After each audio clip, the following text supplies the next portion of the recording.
nagtatrabaho ako sa gobyerno. Kahit na. Tarantado ka. Kayo na pong mali, kayo pa nagagalit. Ikaw mali! Putangin mo! Hoy, kuya! Ako, Video ka pala, video anuntok. mo.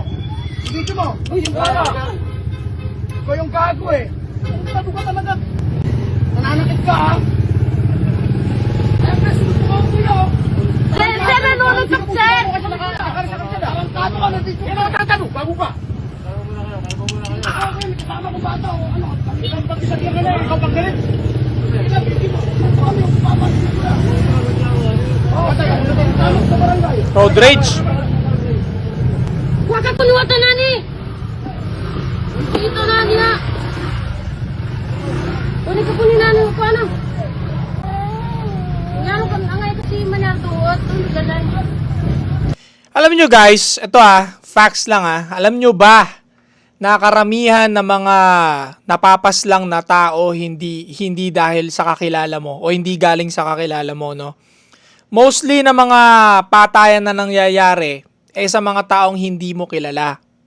Yan, maraming numero yan. Kahit i-search nyo pa, maraming numero na patayan nangyayari sa kalsada, sa taong hindi mo kilala. Sinusubok mo yung mga taong hindi mo kilala. Napakadelikado niyan. Diyan yung napapanood yung mga viral minsan na dahil lang sa gitgitan, binubunutan ng gun, di ba?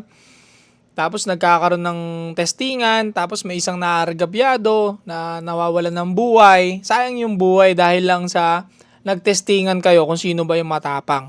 Ulitin ko marami ng cause of deaths hindi galing sa kakilala mo, yung tropa mo, nagtampuhan kayo tapos napaslang ka. Hindi nangyayari yun, bihira lang, bihira.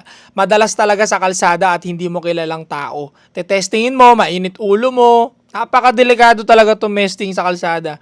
Kaya nga ako, hanggat maaari, sinasuggest ko sa inyo, pag may mga road rage na ganyan, palagpasin nyo na. Kung kaya nyo tumakbo na lang kayo, no?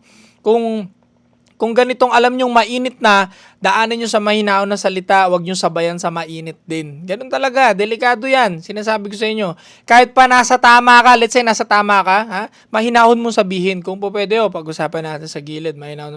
Nanunubok pa rin, videoan mo na lang. Kung na-disgrasya yung sasakyan mo, ganyan, magkano yung babayaran, videoan mo na lang, okay, tapos i-report mo, ganyan.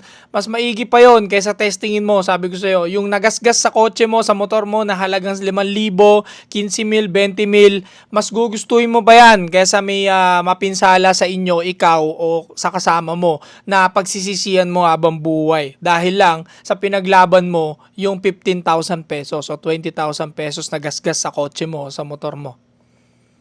Stay cold.